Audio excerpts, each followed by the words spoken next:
My father was a firefighter, not the kind who ends up on calendars or gets interviewed on the local news.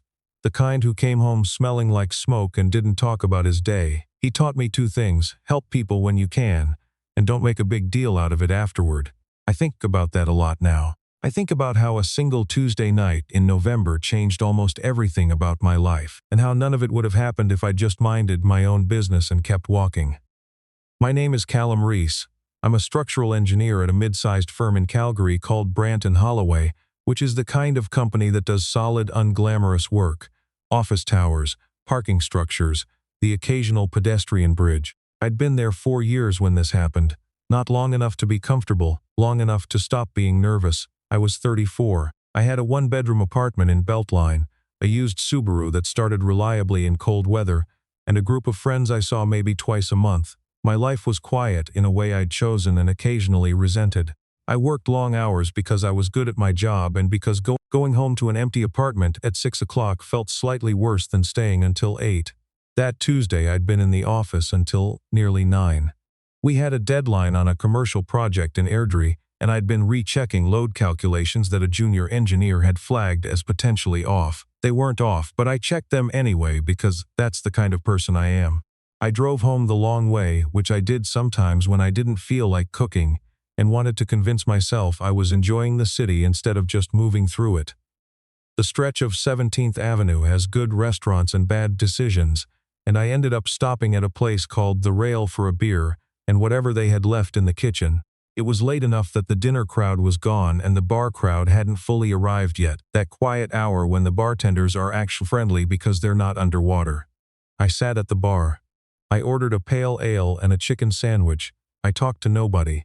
The woman came in around 9:45. I didn't notice her right away. There were a few other people scattered around, a couple near the window, a group of guys watching hockey near the back. But she sat 2 stools down from me, and I noticed her the way you notice someone who's trying very hard to look like they're fine. She ordered a gin and tonic, then another one.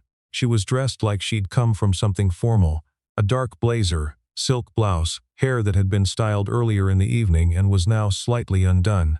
She kept looking at her phone and then putting it face down on the bar, like the screen was saying something she didn't want to see. I wasn't watching her. I was eating my sandwich and reading something on my own phone. But I have peripheral vision and a habit of noticing structural instability in things, and something about her posture told me she was close to the edge of something. The third drink came. She had it fast. The bartender, named Pete, who I'd talked to a handful of times over the years, caught my eye across the bar. The look he gave me wasn't a request exactly. It was more of a check-in. Is this your problem? Do you want it to be? I didn't know her. She hadn't spoken to me. The sandwich was still half eaten. The sensible thing was to finish my beer, pay my bill, and leave. My father was a firefighter. I moved 1 stool closer. Hey, I said, which is maybe the least impressive opening line in history. You doing okay? She looked at me. Her eyes were dark and tired and a little unfocused. I'm fine, she said, in the tone people use when they mean the exact opposite. Sure, I said. You want some water? She laughed. It was a short laugh, the kind that comes out when something isn't funny but is also too accurate to argue with. I have a car, she said. I drove here. Okay. Where are you headed after? She told me an address in Springbank Hill, which is a nice neighborhood out west, and also roughly 25 minutes from where we were sitting. I said, gently as I could, that I didn't think she should drive there tonight. She argued. Not aggressively. She wasn't that kind of drunk. Just the way people argue when they know they're wrong, but haven't finished being stubborn about it yet. Pete, from behind the bar, quietly started making her a glass of water without being asked. We went back and forth for a few minutes. She told me she was a grown adult who made her own decisions. I agreed that she was. She said she didn't know me. I agreed with that too. I told her I could call her a cab or an Uber, and she looked at her phone again with that expression. Whatever was on that screen was not making tonight easier, and said she didn't want to deal with that right now. I don't know why I offered what I offered next. I think it was the look on her face when she said right now, like she was carrying something heavy and had been carrying it for a while and just needed the night to stop moving forward for a few hours. I live 10 minutes from here, I said. You can sleep on my couch. I'll drive you back to your car in the morning. She stared at me. That sounds insane, she said. It probably is, I said.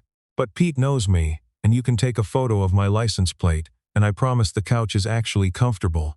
Pete, without looking up from the glass he was cleaning, said, "He's a regular, he tips well, he's not a creep," which was possibly the most useful thing anyone has ever said about me.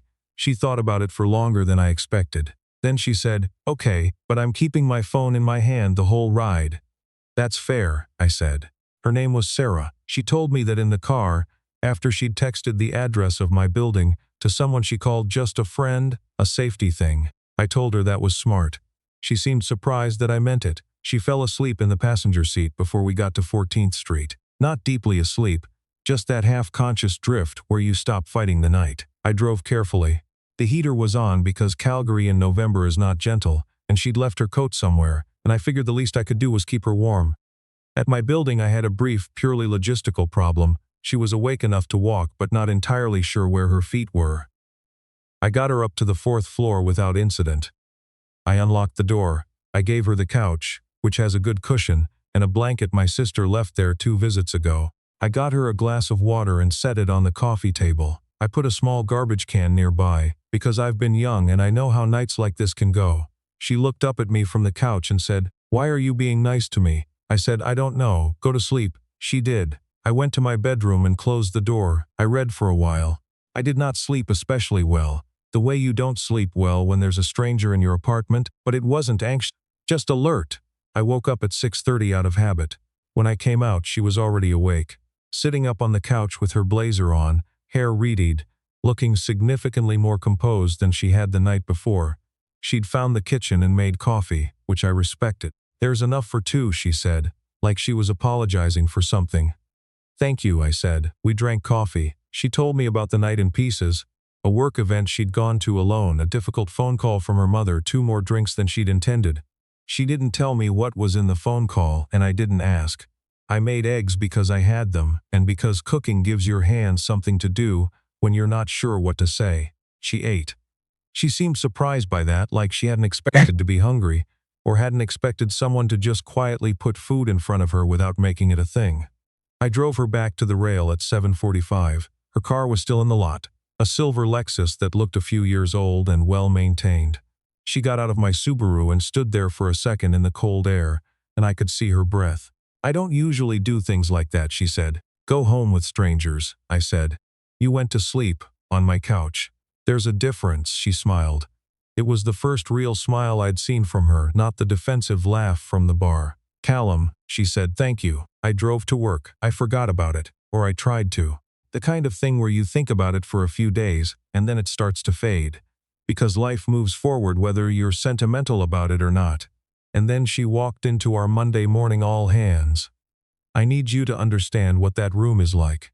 Branton Holloway has about 60 people in the Calgary office, and every first Monday of the month we do a full team meeting in the main boardroom. Engineers, project managers, admin staff, the partners. It's the kind of meeting where people bring coffee and sit in the same seats they always sit in and mostly wait for it to be over. I was in my usual spot near the back left. My colleague Dex was next to me, already reading something on his phone. The senior partners, Graham Holloway and a man named Arthur Strickland, who was technically retired but came in 2 days a week out of what seemed to be habit, were at the front. And then there was a woman standing next to Graham, who I had not seen before, and she was saying something to him in a low voice, and he was nodding, and then he turned to the room. "Before we start," Graham said, "I want to introduce Sarah Strickland, who's joining us as Director of Client Relations. Some of you may know that Arthur has been looking for someone to take on this portfolio for a while. I'm very pleased to say we've found her. She starts today." She looked exactly the same as she had in my apartment. Blazer, composed, a little guarded around the edges. She looked at the room and her eyes found mine in approximately 3 seconds. Neither of us moved. Neither of us gave anything away. I was very grateful in that moment that I have a face that defaults to neutral under pressure. It's something I developed young and have never stopped being thankful for. Arthur Strickland. I knew that name. He was one of the founding partners, the one whose name was on the door, the one who had technically stepped back, but whose opinions still moved through the office like weather. He came to the Christmas party and told stories about the early days of the firm, and everyone laughed because he was charming, and because he signed the original checks. So Strickland. His daughter. I thought very specifically about the garbage can I'd placed next to my couch at 1 in the morning. The meeting went on. I heard maybe 40% of it. Dex leaned over at some point and said, "New director seems sharp," and I said yeah, which was accurate but not the whole picture. After the meeting, people filtered out. I was gathering my things slowly, not trying to intercept her, avoid her either, just existing neutrally in the space when she appeared next to me. "Small world," she said quietly. "Apparently," I said. "I didn't know you worked here when She stopped. "I didn't know." "I know," I said. "Neither did I." She nodded. There was a moment where we were both figuring out what version of this to be, and then she said, "I'd appreciate it if we kept that between us." And I said, "Of course," and she walked out. That was how it started, except it wasn't the start of anything yet. It was just a Tuesday night that had followed me into Monday morning. For the first 2 weeks, we were professional. She was setting up her role, learning the client accounts, meeting the team. I was heads down on the Airdrie project and 2 other files. We crossed paths in the kitchen and said hello and talked about nothing. She was good at her job. I could tell that from the way she ran her first client meeting, which I happened to walk past and catch through the glass wall. She had the same quality her father had, that thing where people in the room feel like they're being paid attention to. The thing I did not expect was that she found me in the hallway 2 weeks in, about a load-bearing specification on a project she was presenting to a client. Not a hard question, but a specific one, the kind that takes someone a while to learn to ask. I answered it. She thanked me. She came back the next day with a follow-up. That's how it goes sometimes. Not a big moment, just 2 people in a hallway repeatedly.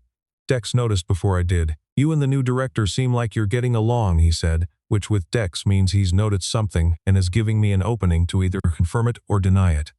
"She asks good questions," I said. "Right," he said, and went back to his screen. I did not tell him about the bar. I did not tell anyone. What I didn't know, what I found out later, after things had moved from hallway conversations to coffee after a late meeting to what it eventually became, was that there was someone else in the office paying attention. His name was Kyle Mercer.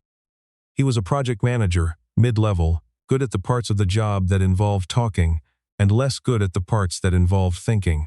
He'd been at the firm longer than me and had made it clear in small, persistent ways that he believed seniority was the same thing as merit. He didn't like that Sarah hadn't come to him with her early questions. He didn't like a lot of things, and he was the kind of person who collected grievances, the way other people collect things they actually want. I don't know when he started watching us. I know that by December he had noticed that Sarah and I talked more than colleagues do, that she had started sending me documents for an informal second opinion, that we had eaten lunch together 3 times. I know because in January he started being present in places he hadn't been before. The kitchen when I came in for coffee, the hallway outside the boardroom when we happened to leave a meeting at the same time. Sarah noticed him before I did. She was better at that kind of thing. "Kyle's watching you," she said. And we're the only 2 people in the office, over a set of floor plans and mediocre vending machine coffee. "He watches a lot of things," I said. "He's going to make it a problem," she said. I thought she was being cautious in the way people are cautious when they're new somewhere and haven't yet figured out who the landmines are. I told her Kyle was all bark. I said it like I believed it. I was wrong about that. It was a Wednesday in late January. I know the day because I have the email chain still, saved in a folder I didn't name anything significant but which I know exactly where to find. I was at my desk when Graham's assistant came to tell me that Graham would like to see me. Not unusual, I had a standing check-in with him on projects. But the assistant's face was doing something careful and neutral that told me this wasn't a projects conversation. I went to Graham's office. Kyle was there. He was sitting in one of the 2 chairs across from Graham's desk, which was its own kind of declaration. He'd gotten there first, arranged the furniture of the meeting in his favor. Graham looked tired. He was a reasonable man in most situations, the kind of manager who tries to solve problems before they become stories people tell, and he looked like someone who had just been handed a problem he hadn't wanted. "Callum," he said, "Kyle's brought some concerns to me. I want to hear your perspective." Kyle had told Graham that Sarah and I had a personal relationship that predated her employment at the firm. He'd framed it as a conflict of interest, which technically it might have been if it had been what he thought it was. He'd used phrases like professional integrity and family connections, and let the implication hang there like something he hadn't quite said. I sat in the second chair. I thought about my father. I thought about what it means to help someone and not make it into something it isn't. I told Graham the truth. All of it. The bar, the couch, the coffee in the morning, the drive back to her car. I told him I didn't know who she was, and she didn't know who I was. I told him that what had grown between us since then was something that had developed after she joined the company, slowly and without any particular plan, and that I was aware of the sensitivity given her father's position. Graham listened. He didn't interrupt. Kyle made 2 attempts to add things, and Graham held up a hand both times in a way that meant we'll get there. When I finished, Graham was quiet for a moment. "Why didn't you say something when she started?" he said. "She asked me not to," I said. "I respected that. I should have flagged it independently and I didn't, and I understand if that's an issue." Kyle said, "Doesn't that prove?" "Kyle," Graham said mildly, "give us a minute." Kyle left. He didn't want to, but he left. Graham and I talked for another 20 minutes. He was not warm exactly, but he was fair. He said he'd need to spec with Arthur. He said he'd need to think about what, if anything, needed to change in terms of project assignments or reporting structures. He said I should go back to my desk and give him 48 hours.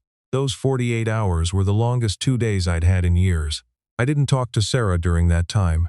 She texted me on the first evening. She'd heard something had happened. She was trying to find out what, and I told her I'd spoken to Graham and we needed to let it sit. She said okay. She went quiet. I don't know what she was thinking during those 2 days, and she told me later she wasn't sure either. On the Friday, Graham called us both in. Not together, separately. First her, then me. When it was my turn, I sat in the same chair as before, except this time Kyle wasn't. I had seen him at the Christmas party and at a few all-hands meetings. Up close he was the same, but more so.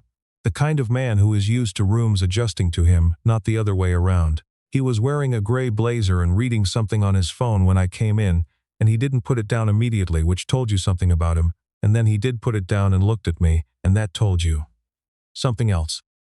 "Callum," he said. "Graham tells me you were straightforward with him." "I tried to be," I said. "He said you were."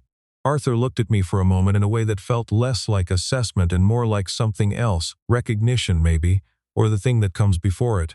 "I want to ask you something and I want an honest answer." "Okay," I said. "What was going through your head?" he said. "When you found out who she was?" I thought about it, not to come up with the right answer, to actually think about it. "Mostly," I said. "I was thinking about the garbage can." He didn't blink. "What garbage can?" I told him. I told him I'd put one next to the couch in case she was sick in the night, because that's just the practical thing you do, and that in the moment I found out her last name, that's what I was thinking about. Not the implications, not my career, just the image of that small plastic can sitting next to my couch and whether that was weird to think about. Arthur Strickland looked at me for a long moment. Then he made a sound that I eventually identified as a laugh. "That," he said, "is either the most honest thing anyone said to me in 6 months or a very good story." "It's true," I said. "I know," he said. "Sarah told me the same detail independently." Graham, who had been very still in his chair through all of this, made a small noise. Arthur said, "Here's where I land, Callum. My daughter is an adult who makes her own decisions. She made a decision about who to trust that night, and from what I can tell, it was a reasonable decision. She's made a decision since then that is also her own to make." He paused. Kyle Mercer brought this to Graham with a specific intent which was not concern for the firm's integrity. I know that, and Graham knows that. He paused again. "You should probably know that Kyle has had some ongoing concerns about his own standing here that have nothing to do with you, and that sometimes people aim grievances at the nearest visible target." I didn't say anything. There wasn't much to say. "We're going to make a small adjustment to your project assignments to avoid any perception of influence," Graham said. "Nothing significant. More of a line on paper than anything real. And I'd suggest keeping things professional in the office, the same way anyone in a relationship where colleagues are aware would." I said that was fair. Arthur said, "She's stubborn, by the way. Gets it from her mother." He said it like he was warning me, but his voice said something different. I walked out of that office and stood in the hallway for a moment, just breathing. Kyle Mercer put in his resignation 3 weeks later. I never knew the full story. People rarely do. But I heard through the particular quiet grapevine that exists in every office that there had been conversations about some project files that didn't reflect the work hours billed, and that those conversations had happened before any of this and just hadn't concluded yet. The thing about Kyle was that he'd been carrying his own fragile structure for a long time. And it doesn't take much. Spring came. Calgary does spring reluctantly. April is still cold, May is half-hearted, and then, suddenly June shows up like it was never not there. Sarah and I went to the farmer's market on a Saturday in June, which is a deeply ordinary thing to do, and I remember walking through it thinking about how unlikely it was that I was there, with her, in the specific way that I was. She stopped at a stall selling wild blueberry preserves, made by a family from northern Alberta. She bought 2 jars. She handed one to me like it was nothing. We'd been careful, we kept our work lives separate in the ways that mattered. At the office we were colleagues who were occasionally friendly.